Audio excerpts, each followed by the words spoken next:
हे ऋषिगण, बोलिए वृंदावन बिहारी लाल की जय, श्री राधा माधव सरकार की जय। श्रीमद् भागवत कथा द्वादश स्कंद।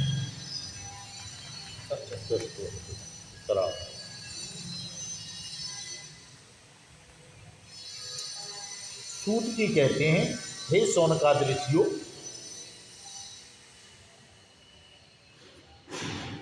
जिससे विद्वान ब्राह्मण को भी क्रोध आया, राजा को शाप हुआ, मृत्यु हुई, फिर जन्मेजय को क्रोध आया, सर्प मारे गए। यह वही भगवान विष्णु की महामाया है।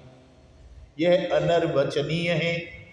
इसी से भगवान के स्वरूप भूत जीव क्रोध आदि गुण वृत्तियों के द्वारा शरीरों से मोहित हो जाते हैं, एक दूसरे को दुख देने लगते हैं और भोगते भी हैं, और अपने प्रयत्न से इसको निवृत्त नहीं कर सकते।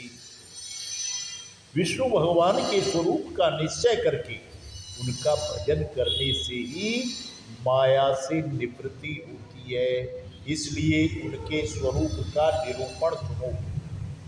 वह स्वरूप कैसा है कि यह दम्भी है, यह कपटी है इत्यादि कारक बुद्धि में बार बार जो दंभ कपट का स्फुरण होता है, वही माया है। जब आत्मवादी पुरुष आत्मचर्चा करने लगते हैं, तब वह परमात्मा के स्वरूप में निर्भय रूप से प्रकाशित नहीं होती, किंतु भयभीत होकर अपना मोह आदि कार्य न करती हुई ही किसी प्रकार रहती है। इस रूप में उसका प्रतिपादन किया गया है। माया के आश्रित नाना प्रकार के विवाद मतवाद भी परमात्मा के स्वरूप में नहीं है, क्योंकि वे विशेष विषयक हैं और परमात्मा निर्विशेष हैं। केवल वाद विवाद की तो बात ही क्या है, लोक परलोक के विषयों के संबंध में संकल्प विकल्प करने वाला मन भी शांत हो जाता है। कर्म उसके संपादन की सामग्री और उनके द्वारा साध्य कर्म, इन तीनों से अन्वित अहंकारात्मक जीव, यह सब जिसमें नहीं है, वह आत्मस्वरूप परमात्मा न तो कभी किसी के द्वारा बाधित होता है और न तो किसी का विरोधी ही है।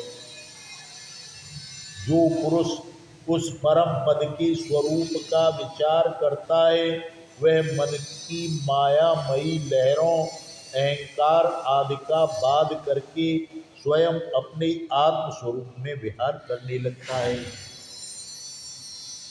जो मुमुक्षु एवं विचारशील पुरुष परम पद के अतिरिक्त वस्तु का त्याग करते हुए नीति के द्वारा उसका निषेध करके ऐसी वस्तु प्राप्त करते हैं जिसका कभी निषेध नहीं हो सकता और ना तो कभी त्याग ही, वही विष्णु भगवान का परम पद है।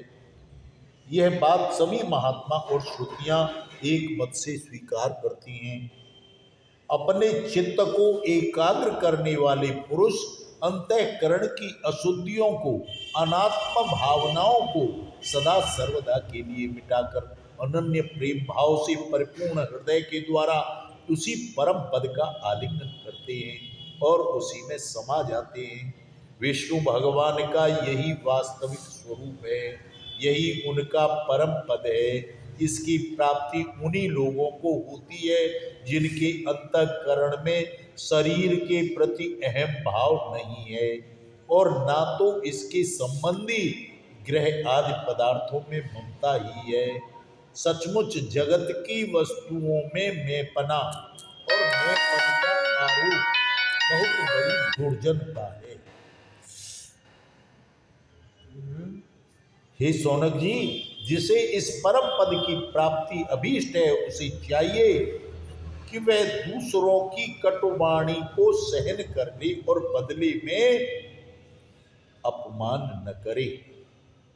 इस क्षण भंगुर शरीर में अहंता ममता करके किसी भी प्राणी से कभी भी वैर न करे। भगवान श्री कृष्ण का ज्ञान अनंत है। उन्हीं के चरण कमलों के ध्यान से मैंने इस श्रीमद् भागवत महापुराण का अध्ययन किया है। मैं अब उन्हीं को नमस्कार करके यह पुराण समाप्त करता हूं। सौनक जी ने पूछा, हे साधु शिरोमणि सूत जी, वेद व्यास के शिष्य पैल आदि महर्षि बड़े महात्मा और वेदों के आचार्य थे। उन लोगों ने कितने प्रकार से वेदों का विभाजन किया, यह बात आप कृपा करके हमें सुनाइए। सूत जी कहते हैं, ब्रह्मन, जिस समय परमेष्ठी ब्रह्मा जी पूर्व सृष्टि का ज्ञान संपादन करने के लिए एकाग्र चित्त हुए, उस समय उनके हृदय आकाश से, कंठताल आदि संस्थानों से, संघर्ष से रहित एक अत्यंत विलक्षण अनाहत नाद प्रकट हुआ। जब जीव अपनी मनोवृत्तियों को रोक लेता है, तब उसे भी वह अनाहत नाद का अनुभव होता है।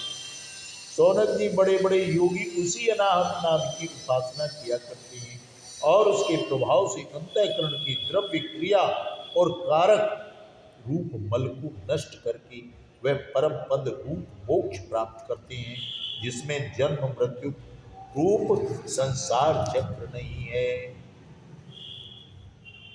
उसी अनाहत नाद से अकार, उकार और मकार तीन मात्राओं से युक्त ओंकार प्रकट हुआ। इस ओंकार की शक्ति से ही प्रकृति अव्यक्त से व्यक्त रूप में परिणत हो जाती है। ओंकार स्वयं भी अव्यक्त और अनादि है और परमात्म स्वरूप होने के कारण स्वयं प्रकाश भी है। जिस परम वस्तु को भगवान ब्रह्म अथवा परमात्मा के नाम से कहा जाता है, उसके स्वरूप का बोध भी ओंकार के द्वारा ही होता है।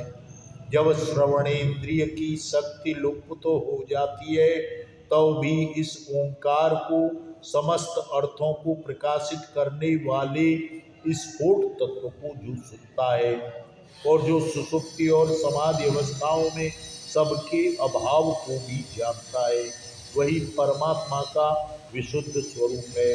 वही ओंकार परमात्मा से हृदयाकाश में प्रकट होकर वेद रूपा वाणी को अभिव्यक्त करता है। ओंकार अपने आश्रय परमात्मा परब्रह्म का साक्षात वाचक है और ओंकार ही संपूर्ण मंत्र, उपनिषद और वेदों का सनातन बीज है। बोलिए सच्चिदानंद